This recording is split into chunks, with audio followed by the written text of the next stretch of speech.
আসসালামু আলাইকুম দর্শক বন্ধুরা, আজকে আমি আপনাদের জন্য পালং শাক ভুনা করে দেখাবো।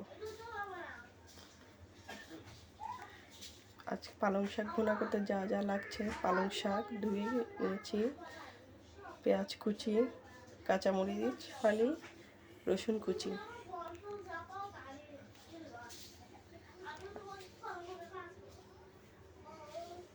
আর সামুদ্রিক ছোট চিংড়ি মাছ নিয়েছি। সাথে সামুদ্রিক কিছু মাছ আছে মিক্স করা, সেগুলো নিয়েছি। তেল, মরিচের গুঁড়া, হলুদের গুঁড়া, লবণ।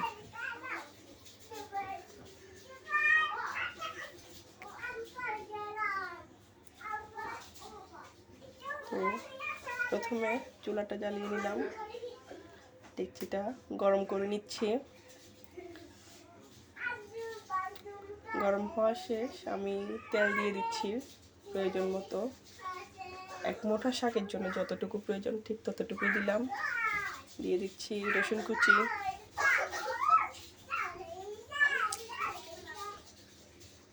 পেঁয়াজ কুচি,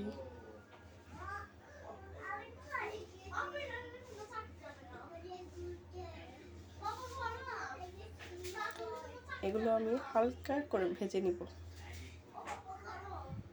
দিয়ে দিচ্ছি কাঁচামরিচ ফালি, দিয়ে হালকা করে নাড়াচাড়া করে ভেজে নিচ্ছি। ভাজা শেষ, মরিচ গুঁড়া দিয়ে দিলাম, সাথে হলুদ গুঁড়া। এগুলো সব যার যার স্বাদ মতো দিতে পারেন, শাক অনুযায়ী।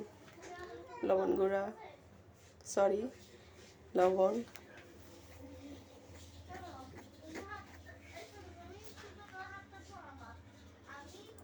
পানিটা হালকা দিয়ে কষিয়ে নিচ্ছি আমি।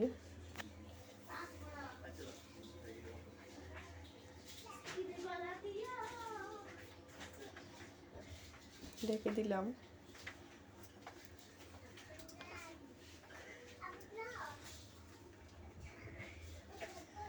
কষানো শেষ, মাছগুলোকে দিয়ে দিচ্ছি আমি।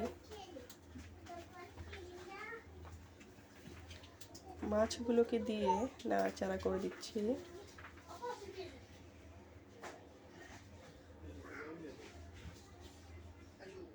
একটু 2-1 মিনিট কষিয়ে নিব মাছগুলো। একটু ঢাকা তুলে দেখলাম 2 মিনিট পর মাছটা কষানো হয়ে গেছে। এবার শাকগুলোকে দিয়ে দিব।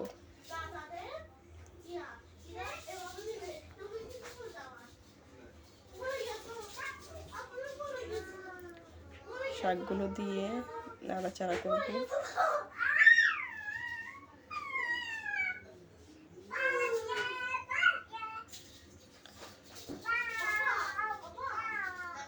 ভালো করে নাড়াচাড়া করে দেবো। আলাদা করে পানি দেওয়ার প্রয়োজন নেই, কারণ পালং শাকে এমনিতে প্রচুর পানি উঠে যায়। আমি শুধু ঢেকে দিব,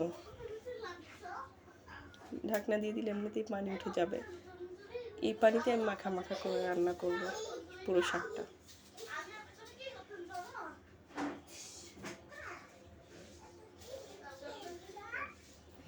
আমার শাক দেওয়া শেষ। এবার ঢেকে দিয়ে চুলার আঁচটা মিডিয়াম করে রাখবো।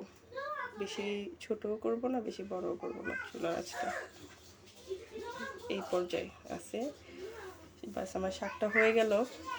দেখেন মাশাআল্লাহ, কালারটা কি সুন্দর হয়েছে।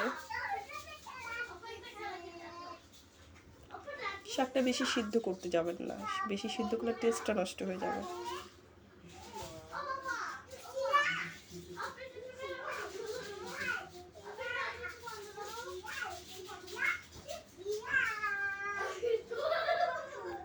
বাস, আমার শাক রান্না শেষ। এই তো হয়ে গেল আমার পালং শাক ভুনা। তো কেমন লাগছে আমাকে আপনারা সবাই কমেন্ট করে জানাবেন। আপনাদের সবাইকে ধন্যবাদ।